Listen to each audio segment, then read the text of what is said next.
Salut les démons, c'est Saikyo. On a de tout nouveaux spoilers concernant Super Dragon Ball Heroes. Ces spoilers concernent pour le moment, j'insiste sur pour le moment, uniquement le jeu Super Dragon Ball Heroes, donc dans un avenir très proche. Cependant, je vais tout vous expliquer dans la vidéo, vous allez voir que ces spoilers risquent aussi d'apparaître, enfin risque c'est plutôt une chance, d'apparaître dans l'anime aussi, Super Dragon Ball Heroes. Vous avez vu déjà l'épisode 1, je pense. Ma review de l'épisode 1 est sortie hier, je vous mets le lien bien sûr en description si vous l'avez raté, et elle sera cliquable à la fin de cette vidéo là sur votre écran, comme ça c'est un petit peu plus facile. Donc je fais pas cette vidéo juste pour vous annoncer une nouveauté dans le jeu, c'est parce qu'il y a de fortes chances que ça débarque aussi dans la série animée. J'en profite au passage et de 20 pour vous demander un maximum de pouces bleus, de likes sur cette vidéo là, c'est quelque chose qui m'aiderait énormément, qui aiderait énormément ma chaîne YouTube à vivre, je vous en remercie du fond du cœur. Alors, on va parler de Dragon Ball, la Univers Mission 3, toujours l'arc Prison Planet. La Univers Mission 3, je vous avais déjà fait une vidéo récente de spoil qui ne vous avait pas trop attiré, ou peut-être que les notifs avaient bugué, je ne sais pas, mais bon, je vous mettrai aussi le lien dans la description, des spoilers sur le roi Cold, etc.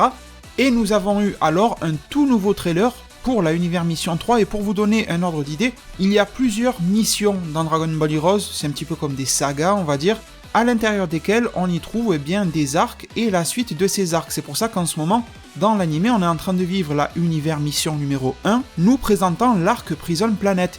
Et généralement, dans Dragon Ball Heroes, si je dis pas de conneries, ça va entre 2 et 3 arcs par mission, c'est-à-dire qu'il y a toujours l'arc principal, nous en ce moment c'est la Prison Planet, et il y a 1 ou 2 arcs secondaires à ma connaissance, et pour la Univers Mission 3, eh bien l'arc principal sera toujours la Prison Planet, donc si vous avez bien suivi, là, dans l'anime, on n'est qu'à l'univers mission 1, ça voudrait donc dire que l'on a de bons espoirs de voir la série animée se poursuivre un petit moment. Après, tout dépend de leur vision d'animé promotionnel. Est-ce que pour eux, animé promotionnel, c'est 2 épisodes pour te donner l'eau à la bouche et ils t'en font pas plus, ou est-ce qu'ils vont adapter un arc tout entier pour qu'on ait la réponse, la révélation des combats, comment ça va se dénouer avec Few, nous présenter tout l'arc pour donner envie aux gens de découvrir les arcs suivants en jeu.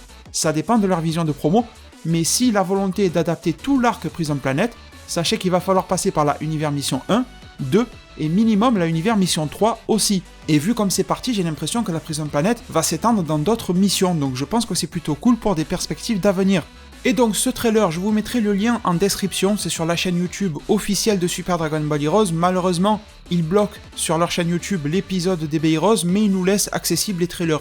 Faut savoir un petit peu ce qu'ils veulent ou ce qu'ils veulent pas, enfin bref. Leur politique est assez étrange, parfois. Ils nous donnent une partie de leur contenu, alors qu'au final, tout ne concerne que les Japonais, enfin bref. Ça pourrait faire l'objet d'une autre vidéo. Ce trailer, je vous le mets en description, et on y voit la poursuite de l'arc Prison Planet, le Saiyan Kamba, on y voit Vegeto Blue Kaioken, oui Kaioken, et on y voit aussi des informations sur le nouvel arc secondaire qui sera l'arc d'Emigra. Je vous parlais à l'instant qu'une mission est divisée en arc principal et secondaire. Sachant qu'il y aura un deuxième arc secondaire dans l'univers Mission 3 qu'on ne voit pas dans ce trailer là, ça concerne uniquement le jeu vidéo, mais je vous le dis quand même, ça sera l'arc de C21, C21 qui est apparu dans le jeu Dragon Ball FighterZ. Alors je vous le cache pas, ça m'a mis une hype énorme, surtout que ce trailer là a été révélé pour le jeu juste avant la diffusion de l'épisode animé que l'on attendait tous. Donc forcément ça fait monter une hype encore plus énorme. Et deuxième chose que je souhaiterais vous dire, je vais vous le dire directement maintenant, pourquoi est-ce que ce que vous allez voir là risque d'arriver aussi dans la version animée? Tout simplement parce que récemment, je vous l'avais présenté sur ma chaîne YouTube aussi, n'hésitez pas à aller consulter la vidéo, on avait eu un trailer concernant tout l'anime, tout l'arc Prison Planet pour nous présenter un petit peu de quoi il sera fait. Et dedans, on y voyait Vegeto Blue, pas Kaioken, mais Blue, qui était sur le point de se battre contre Kamba. Donc si dans le jeu, il y a Vegeto Blue Kaioken qui se bat contre Kamba, et que dans le trailer pour l'anime, on a Vegeto Blue qui démarre son combat contre Kamba, je pense que vous avez compris que le lien est très facile à faire. Surtout que j'ai remarqué que l'anime Super Dragon Ball Heroes n'hésite pas à repomper des scènes, ils ont le droit, c'est tout à fait normal, des openings du jeu. Des scènes animées directement qui sont reprises de là-bas. Bien sûr, la grosse majorité à 80%, 90%, est tout à fait nouvelle et fraîche et fraîchement animée, mais il y a une petite part de repompage de la part des trailers qui sont très beaux, donc ils font bien. Donc je me doute que s'ils l'ont animé pour le trailer du jeu, ils devraient facilement reprendre ces quelques scènes pour les mettre dans l'animé aussi, et broder autour de nouvelles scènes. Donc sans plus tarder, voici les images par rapport à ce trailer. J'ai dû vous en montrer 2-3 depuis tout à l'heure, mais on va se faire à peu près une par une ce qu'il se passe. Donc dès le début en fait du trailer, on nous montre l'arc secondaire de Demigra, un des 2 arcs secondaires je devrais plutôt dire. Demigra est de retour, vous le voyez bien, il apparaîtra aussi dans la version manga de Super Dragon Ball Heroes, d'après ce que j'ai compris, d'après les annonces en tout cas. Plus déterminé que jamais, c'est un lieu que vous devez reconnaître je pense de Dragon Ball Xenoverse 2 et 1 même. toujours là pour dérégler le temps, etc. C'est toujours à peu près la même histoire, sûrement il y aura des nouveautés. D'après ce que j'ai compris, il y aura même les dragons maléfiques. Toujours dans cette mission secondaire, il faut quand même que je vous le présente, nos héros ont de nouveaux vêtements. Ça plaira pas, là c'est bien sûr les versions Time Patroller des personnages, ou les Xenos si vous voulez. On a donc du Trunks, du Goku, du Vegeta, du Gohan et du Goten. Sincèrement, pour Goku, Vegeta et Trunks, je trouve les designs super réussis, ça change énormément. C'est vrai qu'on a l'impression qu'ils ont fait un petit tour chez Sherlock Holmes, mais franchement, je trouve que ça fait classe. On a le Gohan, j'ai vu que le Gohan partageait beaucoup les gens, beaucoup de personnes étaient mitigées sur son design. Moi, j'aime beaucoup, je trouve que ça va avec le personnage, et en même temps, il a l'air badass, il a l'air frappeur, tu vois. Je trouve que son air de visage est bon, avec sa petite montre à gousset ou je sais pas quoi qui dépasse de la poche, ça fait classe et tout, mais ça fait ambiance Gohan, je trouve, et ça fait cool, ça fait classe de voir un type se battre avec ces vêtements-là. Ça me rappelle un petit peu certains Fullbringer dans l'arc Bleach, qui était beaucoup moins classe que Gohan d'ailleurs, mais ça donnait un petit peu cet effet-là, genre le mec classe mais qui va se battre. Et Goten, je sais pas, c'est peut-être le plus décrié avec Gohan, ces vêtements ne plaisent pas à tout le monde. Moi je trouve qu'ils sont dans l'esprit d'un Goku Xeno. Un petit peu comme si c'était lui le prolongement de Goku, tu vois, et pas forcément Gohan qui était le direct héritier de Goku dans l'état d'esprit, tu vois, il y en a un qui est plus chic, l'autre qui est plus en mode habit de combat façon Xeno. Écoutez, moi je trouve que c'est plutôt réussi, c'est vrai que le Goten serait le moins réussi à mon sens, mais c'est vachement cool quand même. Et les devins, pour conclure sur cet arc secondaire, eh bien nous avons un tout nouveau personnage qui vous est présenté, vous l'avez sûrement déjà vu passer sur mes réseaux sociaux, j'ai retweeté, etc., mais j'en ai jamais parlé directement. Alors ce personnage féminin que vous voyez là est un démon, ou plutôt devrais-je dire une démone. Elle fait partie du camp opposé, donc des Timebreakers, et fait partie de l'unité du groupe de combat de Demigra, forcément vous en doutez. Je trouve qu'elle est assez classe et change plutôt pas mal de Mira, Towa, tout ça dans le style. Je trouve que ça change, et bien le fait de lui avoir donné les cheveux plutôt foncés, etc. Je trouve que ça fait cool et ça change un petit peu ce type de design là. C'est vrai qu'on dirait plus un personnage issu d'un RPG que de Dragon Ball, mais franchement je la trouve assez classe. Et elle s'appelle, tenez-vous bien, elle s'appelle Robert. En français on transcrirait ça R-O-B-E-R. Et en japonais peut-être Roberu avec R-O-B-E-R-U, tu vois, un truc comme ça, enfin bref. On n'en sait pas grand chose sur elle, mis à part son design et une carte Dragon Ball Heroes qui a été révélée. On en saura plus bien sûr plus tard. Maintenant les devins, bien sûr je vais vous parler de ce qui concerne notre tout nouveau animé Super Dragon Ball Heroes, et on a alors des visuels. Je vous passe ces visuels qui servent un petit peu à rien, on a Goku Vegeta Blue, donc ok la révélation que Vegeta va passer en Blue, mais je pense que ça vous l'aviez compris, que ça arriverait à un moment ou à un autre. Et on a un combat contre Kamba. Kamba, le nouveau Saiyan maléfique. Vous l'avez vu apparaître en fin d'épisode 1 de Super Dragon Ball Heroes. Et là, on voit qu'il active encore plus qu'il ne l'a déjà fait, en fait, une aura rougeâtre et noirâtre en même temps. Forcément, ça m'a l'air lié à son délire de Berserker, Seiji Bosso, etc. On s'en est déjà parlé plusieurs fois sur ma chaîne YouTube. Il est vachement classe et au final, il a tellement de puissance qu'il finit par déchirer sa camisole. Elle est vachement résistante, et quand même sa camisole, elle a forcément dû être inventée par Fu pour le maintenir comme ça. Parce que vous vous rendez compte la puissance qu'il faut dégager pour la déchirer. Mais bon, il s'en libère quand même, et un ki encore plus monstrueux que cela se libère. Une chose qu'il faut comprendre, c'est que Kamba, sous camisole, il arrive à tenir en échec Goku et Vegeta Blue. Ok, les niveaux de puissance et tout ça, c'est pas trop ça dans DB Heroes, mais quand même, pour vous donner l'échelle et l'étendue de la puissance de ce gars-là. Je vais prendre un exemple, c'est vrai que maintenant Goku Black est un petit peu daté, c'est drôle de dire ça, parce qu'il n'y a pas si longtemps c'était le méchant à battre, mais rappelle-toi, Goku Black, sous sa forme rosée, il dominait Goku Blue et Vegeta Blue, mais c'était du combat 1 contre 1, c'était, voilà, souvent il y avait Zamasu qui occupait l'un ou l'autre, et il avait ses deux bras, ses deux jambes, alors que là, l'autre en face, il est totalement, enfin il a ses jambes, mais il est restreint au niveau du haut du corps, et en 2 contre 1, il les bat. C'est pour te faire comprendre à quel point il est monstrueux ce type-là. Mais en même temps, son design est classe, son design est vachement cool, et qui vient à la rescousse, eh bien c'est Mai. Alors, c'est vrai qu'elle a un rôle de personnage secondaire, en même temps c'est ce qu'elle est, on va pas lui en demander plus, et dans ce rôle-là, eh bien elle apporte des Potara, ce qui est plutôt cool, au final ça donne une petite utilité, on va dire, et Goku et Vegeta fusionnent, fusion Potara. Alors là, contrairement au trailer de l'animé, ils n'apparaissent pas sous forme basique, vous vous rappelez, ils étaient sous forme aux cheveux noirs, ensuite ils se transforment en Blue, et ils disaient « viens Kamba te battre ». Là, non, c'est différent. Ils fusionnent sous forme Blue, chose qui n'est pas du tout à faire, on nous l'a déjà dit, il ne faut pas fusionner transformer dans l'animé, et je pense que l'animé Super Dragon Ball Heroes va coller un petit peu plus à cette réalité-là. Le jeu s'en fout totalement des règles à respecter ou pas. T'es en Blue, tu fusionnes, ça va très bien se passer, t'inquiète frérot. Tu vois, c'est pas pareil pour le jeu, c'est pour ça que le trailer prend des libertés. Ils apparaissent direct en Blue, ça va plus vite animé en plus, et le résultat de la fusion est absolument magnifique. Si vous vous demandez pourquoi est-ce qu'ils ont des vêtements noirs, c'est tout simplement parce que c'est la fusion de ce Goku et de ce Vegeta, et si vous regardez les vêtements de Vegeta, ils sont noirs, donc voilà, c'est aussi simple que ça. Le résultat, moi j'ai kiffé énormément, hein, le résultat, il y a des éclairs autour de Végétaux, ce n'est pas du Super Saiyan 2, je peux vous le confirmer, ça n'a pas été annoncé comme étant du Super Saiyan 2, regardez ses cheveux qui sont fidèles au Super Saiyan de niveau 1, Donc je suppose que ce sont des éclairs. D'ailleurs, on a déjà vu, même Goku, dans l'arc Trunks et tout ça, dégager des éclairs sur du Saiyan Blue, du Super Saiyan Blue, pardon.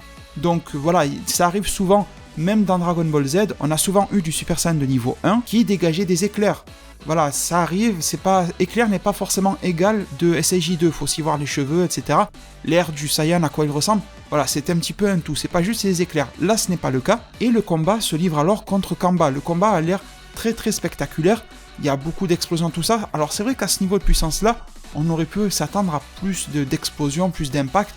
Là, je pense qu'on peut dire qu'on se bat à un niveau quand même largement supérieur du combat de Goku God contre Beerus à l'époque. Je pense que là, il devrait y avoir quand même nettement plus d'impact, où on est à un niveau de combat supérieur de celui de Gatai Zamasu face à Vegeto Blue. Ce Vegeto Blue est nettement plus puissant que Vegeto Blue qui s'est battu contre Zamasu, et Kamba il est largement plus puissant que Gatai Zamasu. Si vous voulez mon avis, Kamba est largement plus puissant que Jiren.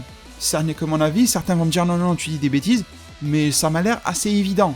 D'ailleurs, pour vous prouver un petit peu mes propos, eh bien le combat se poursuit et Vegeto Blue n'arrive pas à en découdre. Sous cette forme-là, de Vegeto Blue, face à Kamba, Kamba toujours avec son aura autour de lui, donc Kamba n'est pas sous forme de base, je préfère le préciser, vous voyez bien qu'il y a une aura autour de lui, ses cheveux sont colorés d'une certaine manière, ils ne sont pas relevés mais il y a quelque chose qui se passe.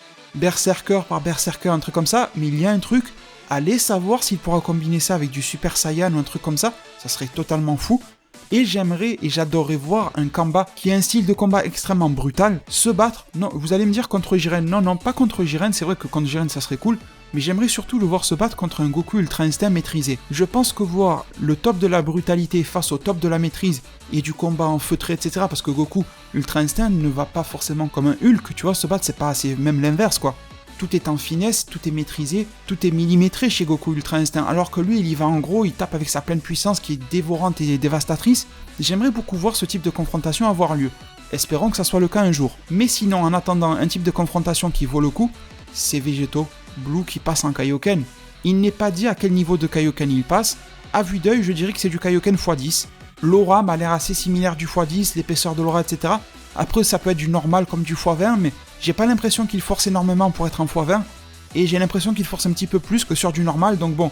Après, c'est clair que visuellement, ça va tellement déjà vite quand ils sont sous forme de base, que les transformations n'apportent plus grand chose de plus visuellement. Mais ça, les devins, c'est un reproche que je pourrais déjà faire à Dragon Ball Z. Est-ce qu'il y a vraiment une énorme différence visuelle d'impact entre Goku SAJ 2 face à Majin Vegeta, et par exemple le Vegeto Super Saiyan 1 face à Bugohan? Il n'y avait pas énormément de différence d'intensité, c'était plus l'aspect visuel qui changeait, c'était un petit peu comme si tu changeais les skins et les techniques. Mais au final, il n'y avait pas un impact tellement plus ressenti que ça sur la Terre, et c'est dommage, c'est un défaut de DBZ je trouve. Moi qui adore DBZ, je peux aussi lui trouver des défauts, vous voyez. Et bon, ce défaut-là, c'est ressenti dans tout Dragon Ball Super, bien sûr, sauf le combat contre Beerus qui avait lancé un petit peu des changements, mais au final, on n'a pas repris ce truc-là. Je pense que c'était trop dur à gérer scénaristiquement, le fait d'expliquer à chaque fois pourquoi l'univers ne va pas péter alors que les combats sont si puissants que ça. Bonne idée de base, mais difficile à mettre en place, et ça se ressent, et encore aujourd'hui, Super Dragon Ball Heroes, les combats augmentent énormément en puissance, du Blue, Kaioken x20, Végétaux, mais les impacts n'augmentent pas. C'est un petit peu bizarre quand même. Et malgré tout, chose très intéressante à comprendre, c'est que Vegeto Blue Kaioken x10 ne maîtrise pas Kamba. Et Kamba n'a pas l'air d'avoir un power-up particulier, juste il puise encore plus dans sa puissance quoi. Il n'a pas de transformation nouvelle, c'est ça que je voulais dire. Et malgré tout, il continue de faire jeu égal avec Vegeto. Alors Vegeto arrive un petit peu à tirer son épingle du jeu, il est souriant donc je pense qu'il est confiant. On sait toujours que Vegeto se bat plutôt en retenue, joue avec son adversaire, mais là je pense que le combat est quand même rude pour lui. Je pense pas qu'il soit vraiment en pleine domination. On verra bien ce que l'anime va faire comme choix. Et d'ailleurs, avant de conclure, on a aussi des plans sur Kamba qui sont absolument somptueux je trouve. Dommage que le trailer n'ait été mis qu'en 720p parce qu'il aurait vraiment mérité de la 1080 pour être un petit peu plus fin et un petit peu plus net, ça aurait été cool. Et on revoit encore la fameuse cicatrice de Kamba. Je sais que beaucoup ont théorisé, et j'ai déjà parlé de ça dans une autre vidéo de Bardock, est-ce qu'il pourrait avoir des liens génétiques avec Bardock? Alors déjà dans ma précédente vidéo, j'avais montré que cette cicatrice n'a pas vraiment la même forme que celle de Bardock, mais une autre chose c'est que normalement, après la logique et Dragon Ball Heroes ça fait 26, mais normalement, une cicatrice n'a aucun lien avec la génétique. C'est pas quelque chose qui se transfère, tu vois, avec la génétique. Après on est dans un animé, dans un manga, et dans un produit dérivé d'un animé manga, c'est encore pire. Donc ils peuvent, s'ils ont envie, faire en sorte qu'il ait des liens génétiques avec Bardock d'une certaine manière.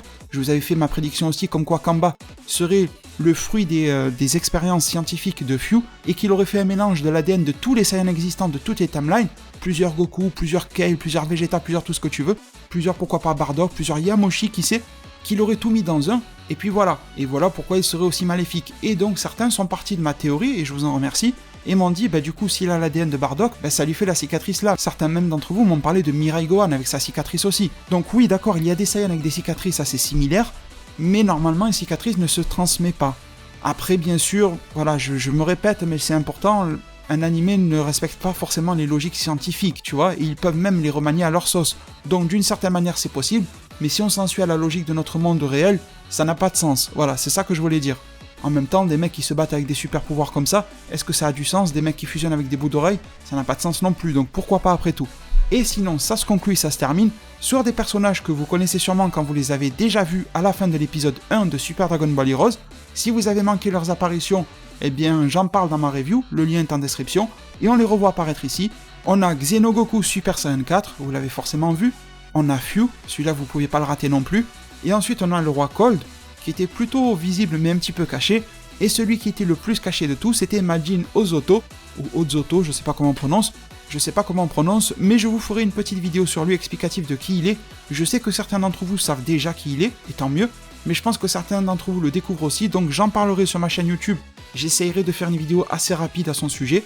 Et sinon, bien oui, ces ennemis-là ont été annoncés comme possédant chacun une Dragon Ball. Fyu a déjà parlé qu'il y avait des prisonniers sur la planète qui détenaient une Dragon Ball, qu'il fallait les battre pour pouvoir s'en sortir, etc. Donc Cold et Ozoto devraient posséder sur eux une Dragon Ball que nos héros, Xenogoku, Goku Blue, etc.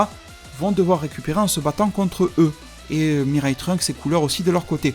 Voilà les deux, je vous ai tout dit, n'hésitez pas à me partager en zone commentaire tous vos avis, tout ce que vous pensez, toutes vos réactions par rapport à ce Vegeto Blue Kaioken. Si vous voulez mon avis sur l'issue du combat, je pense que ça va se finir comme contre Zamasu. Ils vont être très rapidement défusionnés, limite de temps, trop d'énergie déployée. Vous avez vu les effets du SAJ Blue sur Vegeto, enfin en mode fusionné quoi, comme ça leur a restreint le temps. Alors imaginez s'ils puissent sur du Kaioken. C'est quelque chose qui devrait raccourcir de ouf leur fusion, donc je m'attends à ce que l'issue soit ça. Par contre, un petit Ultra Instinct sur Vegeto, ou pourquoi pas Gogeta à la limite, ça pourrait être sympa, et je suis sûr que l'Ultra Instinct est moins consommateur d'énergie, de ki, de stamina, que du Blue, le Blue non maîtrisé, et surtout beaucoup moins consommateur que du Blue Kaioken.